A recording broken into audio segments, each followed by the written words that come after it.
বুঝলেন বন্ধুগণ, অল্প বয়সী বুড়ি হয়ে গেছি, চুল পেকে আমার একেবারে সাদা হয়ে গেছে। আমার প্রত্যেকটা ভিডিওর ভিতরে আপনারা হয়তো দেখেন আমার চুল একদম সাদা, অনেকগুলো চুল পেকে গেছে। কি করবো, পয়সা নেই চুল পাকার, তাও চুল পেকে গেছে। ওই যে উপরালা আছে না, তার সাথে তো যুদ্ধ করতে পারি না, সে যেটা করবে সেটাই মেনে নিতে হবে। তাও বয়স একেবারে কম হয় নাই মোটামুটি। তাই আজ আমি চলে আসলাম মেহেদি কাটা নিয়ে নিয়ে এসেছি। আজকে মাথায় দেবো এবং চুল সুন্দর করে কালার করবো। কিন্তু আজকে আবহাওয়াটা কিন্তু অনেক সুন্দর, আপনারা দেখতেই পাচ্ছেন কি সুন্দর বাতাস।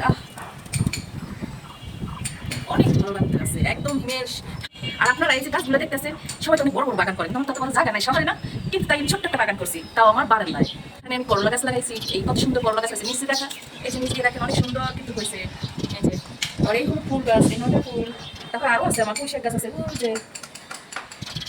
এটা ছাড়াও কিন্তু আমার অনেক গাছ আছে এখানে, যেটা আমি এখন আপনাদের দেখাতে পারবো না, আমার হাতে সময়, আমি এটা এখন মাথায় দেবো মেহেদিটা, তাই আমি আজকে দেবো। অন্য এক সময় আপনাদের ভিডিও করে দেখাবো আমার ছোট্ট বাগানটা। এই যে আমি কিন্তু এই মেহেদিটা দেখেছি, এই যে আপনারা কিভাবে দেন আমি তো দেই, কিন্তু দিতে অনেক ঝামেলা। আমি আর একবার দিছিলাম, আর আজকে দিতে আসি, দুইবার দেওয়া হবে, অনেক ঝামেলা, তাই আমি দেই না, বুঝছেন।